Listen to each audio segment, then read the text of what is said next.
Hello friends, let's class Bengal YouTube চ্যানেলে তোমাদের সবাইকে ওয়েলকাম। ফ্রেন্ডস, আজকে আমরা প্রাইমারি টেট 2023-এর জন্য বেঙ্গলি পেডাগজি থেকে 20টি ইম্পর্টেন্ট কোয়েশ্চেন্স নিয়ে আলোচনা করব। Set number 2। তো দেখে নেব প্রথম প্রশ্ন কি রয়েছে। কোয়েশ্চেন নাম্বার 1, প্রথম প্রশ্ন বলা আছে প্রাথমিক পর্যায়ে পড়ার একটি উদ্দেশ্য হলো কি? প্রাথমিক পর্যায়ে পড়ার একটি উদ্দেশ্য নিচের কোনটি? সঠিক উত্তর হয়ে যাবে অপশন ডি, অর্থাৎ বিদ্যালয় পরিচয়। Option D right answer. Next, 2 নম্বর প্রশ্ন, শিশু মায়ের মুখ থেকে যে ভাষা শেখে তার নাম কি? তো মায়ের মুখ থেকে শিশু যে ভাষা শেখে তার নাম কি? সঠিক উত্তর হয়ে যাবে অপশন ডি, অর্থাৎ নিভাষা। শিশু মায়ের মুখ থেকে যে ভাষা শেখে তার নাম হচ্ছে নিভাষা। Option D right answer. Next, 3 নম্বর প্রশ্ন, মাতৃভাষার শিক্ষক হিসেবে আপনার দায়িত্ব কি? মাতৃভাষার শিক্ষক হিসেবে আপনার কি দায়িত্ব রয়েছে নিচের অপশনগুলির মধ্যে? তো সঠিক উত্তর কি হবে? প্রশ্নের সঠিক উত্তর হয়ে যাবে অপশন সি, অর্থাৎ মাতৃভাষার প্রতি মর্যাদা বোধ গড়ে তোলা। Option C right answer. Next, question number 4, 4 নম্বর প্রশ্ন, আগে উদাহরণ পরে সূত্র প্রতিষ্ঠা করে এটি কিসের সূচক? আগে উদাহরণ পরে সূত্র প্রতিষ্ঠা এটি হলো কি? ডিডাকটিভ পদ্ধতি নাকি ইন্ডাকটিভ নাকি সূত্র পদ্ধতি নাকি নীরব পাঠ পদ্ধতি?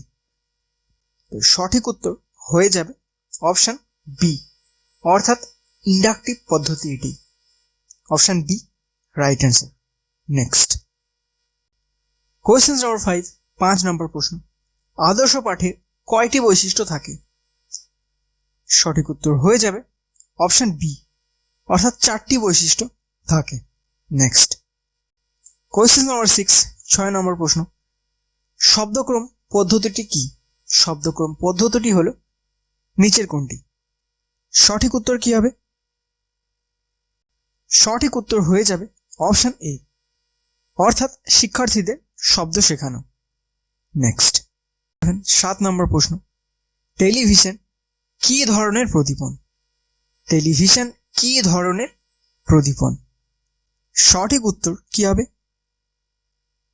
এই প্রশ্নের সঠিক উত্তর হয়ে যাবে অপশন ডি, অর্থাৎ দর্শন শ্রবণ প্রদীপন। Option D right answer. Next, question number 8, 8 number প্রশ্ন, কোন পদ্ধতিটি অবৈজ্ঞানিক ও মনস্তত্ত্ব বিরোধী? কোন পদ্ধতিটি অবৈজ্ঞানিক ও মনস্তত্ত্ব বিরোধী? সঠিক উত্তর কি হবে? এই প্রশ্নের সঠিক উত্তর হয়ে যাবে অপশন বি, অর্থাৎ আগে বর্ণমালা পরে ভাষা এটি একটি অবৈজ্ঞানিক ও মনস্তত্ত্ব বিরোধী। Option B right answer. Next, question number 9, 9 নম্বর প্রশ্ন, শিক্ষার প্রধান উদ্দেশ্য কি? সঠিক উত্তর হয়ে যাবে অপশন ডি, অর্থাৎ শিশুর সর্বাঙ্গীন বিকাশ। নেক্সট, কোয়েশ্চেন নাম্বার 10, 10 নম্বর প্রশ্ন, প্রাথমিক পর্যায়ে অভিনয়ের মাধ্যমে মাতৃভাষা শিক্ষা দেওয়া যায় এমন 2টি পাঠ। প্রাথমিক পর্যায়ে অভিনয়ের মাধ্যমে মাতৃভাষার শিক্ষা দেওয়া যায় এমন 2টি পাঠ হলো কি? সঠিক উত্তর কি হবে? এই প্রশ্নের সঠিক উত্তর হয়ে যাবে অপশন এ, অর্থাৎ পেটে ও পিঠে এবং অবাক জলপান। Option A right answer. Next, question নম্বর 11, শিক্ষায় মাতৃভাষায় মাতৃদুগ্ধ কথাটি কে বলেছেন? সঠিক উত্তর হয়ে যাবে অপশন সি, স্বামী বিবেকানন্দ বলেছেন। নেক্সট, কোয়েশ্চেন নম্বর 12, 12 নম্বর প্রশ্ন, বলছে শ্রেণীকক্ষের প্রধানতম শিক্ষা সহায়ক উপকরণ কি? তো এই প্রশ্নের সঠিক উত্তর হয়ে যাবে অপশন সি, অর্থাৎ পাঠ্যপুস্তক বা text book. Next question number 13 নম্বর প্রশ্ন, কোন পাঠের মাধ্যমে শিশু কিশোর শিক্ষার্থীরা নামতা মুখস্থ করে? কোন পাঠের মাধ্যমে? তো সঠিক উত্তর এ প্রশ্নের হয়ে যাবে অপশন এ, অর্থাৎ সমবেত পাঠের মাধ্যমে শিশু কিশোর শিক্ষার্থীরা নামতা মুখস্থ করে। Option A right answer. Next question number 14 নম্বর প্রশ্ন, শিশুর ভুল উচ্চারণের জন্য কোন কারণ দায়ী বলে আপনি মনে করেন? তো একটা শিশু ভুল উচ্চারণ করছে, তো এর জন্য কোন কারণ দায়ী বলে আপনি মনে করছেন?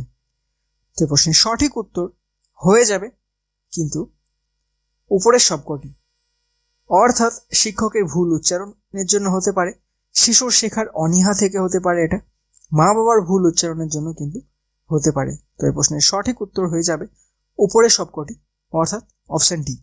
নেক্সট কোয়েশ্চেন নাম্বার 15 নম্বর প্রশ্ন, স্টিমুলাস এস এবং রেসপন্স আর এ তত্ত্বটির ধারণা কে দেন? তো স্টিমুলাস এস এবং রেসপন্স আর এ তত্ত্বটির ধারণা কে দেন? থর্নডাইক নাকি পেভলভ নাকি ওয়াটসন নাকি কার্টলিভিন? এই প্রশ্নের সঠিক উত্তর হয়ে যাবে অপশন এ, অর্থাৎ থর্নডাইক দিয়েছিলেন কিন্তু স্টিমুলাস এস এবং রেসপন্স আর। নেক্সট কোয়েশ্চেন নাম্বার 16 নম্বর প্রশ্ন, সহ পাঠ্যক্রমিক কার্যাবলী বা কো কারিকুলার অ্যাক্টিভিটিস কি করে? এটা কি পাঠের উৎকর্ষ দান করে, নাকি অপশন বি যা পাঠের উৎকর্ষ বাড়ায় এবং সহায়তা দান করে, নাকি মূল পাঠের সঙ্গে সম্বন্ধ রহিত করা, নাকি মূল পাঠের ভাবনাকে সংকুচিত করে খেলাধুলাকে প্রাধান্য দেওয়া? তো প্রশ্নের সঠিক উত্তর হয়ে যাবে অপশন বি, অর্থাৎ এটা পাঠের উৎকর্ষ বাড়াবে এবং সহায়তা দান করবে পাঠের ক্ষেত্রে। Option B right answer. Next question number 17 নম্বর প্রশ্ন, ভাষা শিক্ষণের জন্য কি ধরনের ল্যাবরেটরি প্রয়োজন? তো ভাষা শিক্ষণের জন্য কি ধরনের ল্যাবরেটরি প্রয়োজন? তো প্রশ্নের সঠিক উত্তর কি হবে? সঠিক উত্তর হয়ে যাবে অপশন ডি, অর্থাৎ ভাষা পরীক্ষাগার। Option D right answer. Next question number 18 নম্বর প্রশ্ন, বলা রয়েছে যে শিক্ষার্থীর অগ্রগতি হচ্ছে কিনা তাৎক্ষণিকভাবে কিভাবে বোঝা যায়? তো একটা শিক্ষার্থীর তার অগ্রগতি হচ্ছে কি হচ্ছে না তাৎক্ষণিকভাবে তুমি ঠিক কিভাবে বুঝবে? তো প্রশ্নের সঠিক উত্তর কি হবে? সঠিক উত্তর হয়ে যাবে অপশন সি, অর্থাৎ লেখা ও বলার ব্যবস্থা করে বোঝা যাবে যে শিক্ষার্থীর একটি অগ্রগতি হচ্ছে কি হচ্ছে না সে শিক্ষার্থীর। Option C right answer. Next question number 19 নম্বর প্রশ্ন, প্রত্যেকটি প্রাণী কিছু সহজাত আচরণ নিয়ে জন্মায়, এই মতটি কার? প্রত্যেকটি প্রাণী কিছু সহজাত আচরণ নিয়ে জন্মায়, এই মতটি কে দিয়েছিলেন? তো প্রশ্নের সঠিক উত্তর হয়ে যাবে অপশন বি, অর্থাৎ প্যাভলভ। এই মতটি দিয়েছিলেন Pavlov. Option B right answer. Next question number 20, আজকে সেটা শেষ প্রশ্ন এটা। তো তার আগে বলে দিই যে কি কার কত স্কোর হচ্ছে সেটা কমেন্ট বক্সে অবশ্যই আমাকে জানিয়ে দিও। আর 2023 টেট পাস করার মনোবল যদি আরও 10 গুণ বাড়িয়ে নিতে চাও তাহলে কমেন্টে অবশ্যই লেখো yes I can, yes I can. নিচের কোনটি দরকার একটি গল্প কথন পদ্ধতির সাফল্য পেতে? তে প্রশ্নের সঠিক উত্তর হয়ে যাবে অপশন ডি, অর্থাৎ উপযুক্ত সবগুলি দরকার। এমন ইনফরমেটিভ ভিডিও পেতে sClass বেঙ্গলকে সাবস্ক্রাইব করে দিও। sClass বেঙ্গল সবসময় চেষ্টা করে তোমাদের হাই কোয়ালিটি ক্লাস প্রোভাইড করা যে কোনো কম্পিটিটিভ এক্সামের জন্য। দেখা হচ্ছে আবার পরের ভিডিও, ততক্ষণ সবাই খুব ভালো থাকবে।